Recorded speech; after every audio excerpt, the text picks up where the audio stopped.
और बीजेपी, शिवसेना और कांग्रेस एनसीपी का गठबंधन टूटने के बाद महाराष्ट्र में विधानसभा चुनाव बेहद दिलचस्प हो गया है। कौन सी पार्टी सबसे बड़ी बनकर उभरेगी और गठबंधन टूटने का फायदा किसे होगा, इन सवालों का जवाब अभी किसी के पास नहीं है। एनसीपी का कहना है कि वो किसी पार्टी के साथ नहीं जाएगी। एनसीपी के नेता शरद पवार से बात किए हमारे सहयोगी मंदार फणसे और महेश महात्रे ने। नमस्कार, मैं मंदार फणसे। महाराष्ट्र में चुनावी माहौल जोर से है, तेजी से है और हमारे साथ अभी महाराष्ट्र के राष्ट्रीय नेता शरद पवार है। पवार साहब, आपका स्वागत है IBN 7 पर। कुल मिला के जो स्थिति है महाराष्ट्र में, एक तरह से सभी पार्टियां अलग अलग लड़ रही है और आने वाले दिनों में एक घमासान दिखने वाला है हमें महाराष्ट्र की भूमि पर। क्या आपको लगता है कि एनसीपी इस बार अच्छा काम कर पाएगी, खास करके जो 15 साल मिले हैं आपको सत्ता के, कांग्रेस हो या एनसीपी हो, ये दोनों पार्टियों ने जो 15 साल में काम किया है, क्या आप समाधानी हैं उसको? ये सीधी बात है कि एनसीपी की जब शुरुआत हो गई उस दिन से आज तक एनसीपी को महाराष्ट्र की जनता ने काम करने का मौका दे दिया, मगर वो मौका गठबंधन में दे दिया। और गठबंधन में काम करने में कुछ फायदा भी होता है मगर कुछ कमियां भी आती हैं। और गठबंधन में सबसे बड़ी कमियां ये होती है कि ये पॉलिटिकल पार्टी जो होती है उसकी जो नीति, उसका जो ओवरऑल डेवलपमेंट का जो नक्शा उनके मन में तैयार होता है और इसके अमल करने की जो एक सिस्टम होती है, तरीका होता है, ये एग्जीक्यूट करने में बहुत रिस्ट्रिक्शंस आती है, क्योंकि ये मिलजुल कर चलने वाली सरकार है। और ख़ास तौर पर जहाँ चीफ इनिशिएटिव और किसी के पास हो तो और ही समस्या पैदा हो सकती है।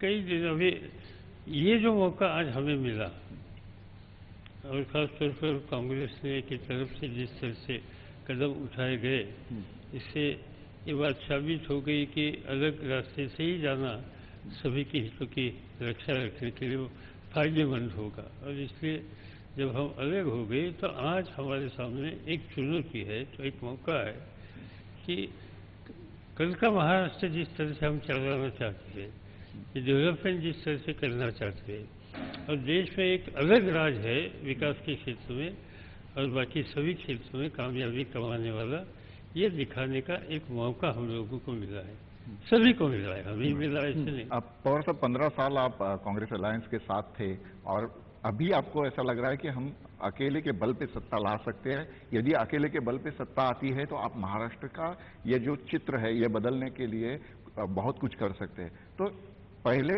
की जो स्थिति थी और आगे आने वाला जो कल है, इसमें एक जो बड़ा फासला है, इस फासले में महाराष्ट्र का जो डेवलपमेंट की जो प्रोसेस थी वो ठंडी हो गई या कम हो गई, ऐसा आपको नहीं लगता है? कुछ ना कुछ असर होता है, क्योंकि मैं देखता हूँ 2-3 सेक्टर। एक कृषि क्षेत्र, देश के अन्य राज्यों की कृषि की स्थिति और यहाँ की कृषि की स्थिति में अंतर है।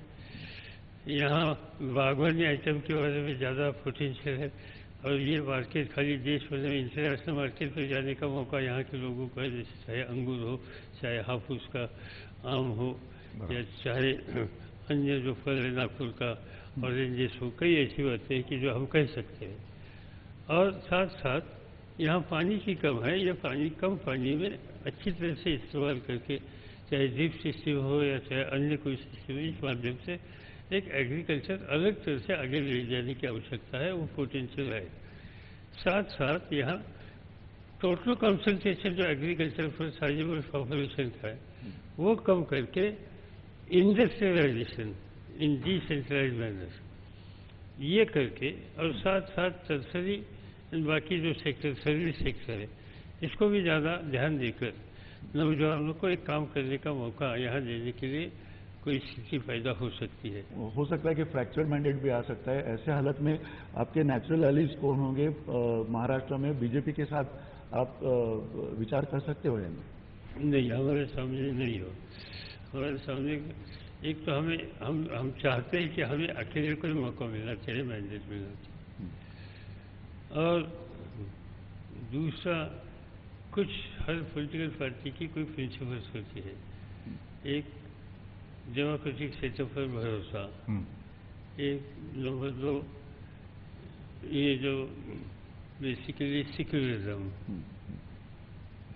unity among the all sections of the society, national integration, ऐसे 3-4 इश्यूज ऐसे हैं कि जिसके बारे में कोई कॉम्प्रोमाइज करने से। इसका मतलब सर ऐसा होता है कि आप फिर कांग्रेस के साथ जाएंगे?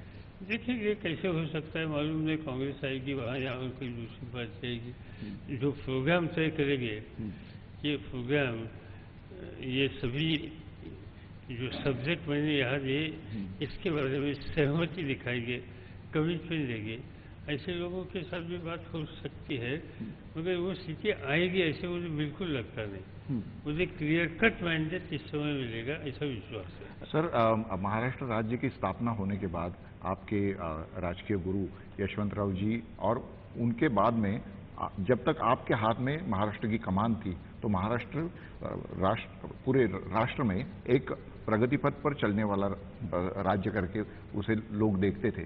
लेकिन पिछले 10 सालों में गुजरात मॉडल जिस तरह से, जिस तेजी से सब लोगों के सामने आया और इस पिछली इलेक्शन में पूरे देश में उसकी चर्चा हुई, तो आपको नहीं बुरा लगता कि 15 साल में जो आपने प्रगति के पथ पर स्टेट को आप लेके गए थे उसे पीछे लाया गया? नहीं, मुझे पीछे ऐसे बिल्कुल लगता है, आगे तो गए हैं और आगे जा सकते थे एक।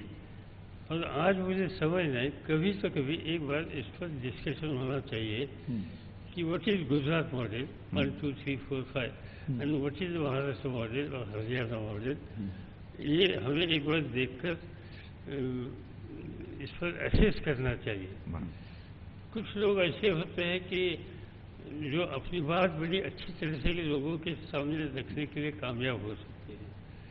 ये जो तरीका है वो, इसमें जिसको कामयाबी मिलती है, सफलता मिलती है, इस बारे में बहस होता है।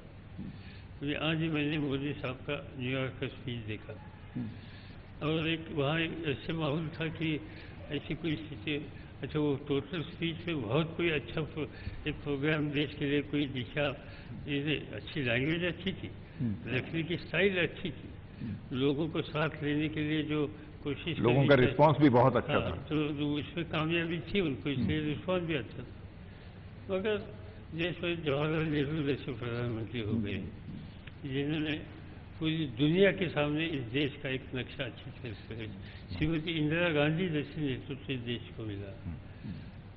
लेवल कहीं के कहीं दूर थी, इसकी ऊंचाई ज़्यादा थी, मगर ये प्रोजेक्शन, मीडिया मैनेजमेंट की टेक्नोलॉजी, इस पर उनका कोई ध्यान नहीं था, ये तो इसका स्वीकार करना पड़ेगा। और इसलिए किस तरह से बातें रखी जाती है इसके ऊपर बहुत कुछ बातें निर्भर है। लेकिन सर, आपके जो सरकारी पक्ष था, कांग्रेस था, कांग्रेस ने भी बताया था, उन्होंने जो भी सिंचाई का मुद्दा निकाला था उसमें उन्होंने कहा था 0.1% सिंचाई हुई है। हालांकि एनसीपी के जो चितौड़ी कमेटी का चितौड़ी कमेटी, उन्होंने कहा कि कुछ 5% ज़्यादा हुआ है, 5% तक हुआ है। एक्सपर्ट फिगर, फैक्चुअल सिचुएशन, ये सब सामने होने के बावजूद कुछ इस तरह से कि एक लोगों को गुमराह करने के लिए, या शायद ये भी हो सकता है कहीं राजनीतिक लाभ लेने के लिए कुछ इस तरह से स्टेटमेंट दे दिए। मुझे लगता नहीं कि ये ठीक तरह से बात है, क्योंकि हुकूमत में अच्छी जगह पर जो बैठे हैं उनका एक उत्तरदायित्व होता है कि लोगों के सामने कम से कम स्टेट के बारे में सच्चाई की स्थिति रखी। मगर इसमें पॉलिटिकल गेन करने की बात हो तो कुछ भी कर सकते हैं। महाराष्ट्र में इरिगेशन की कंट्रोवर्सी के माध्यम से देखा, मुझे लगता नहीं ये चुनाव है, अभी चुनाव तक चलेगा। धन्यवाद, शुक्रिया, थैंक यू।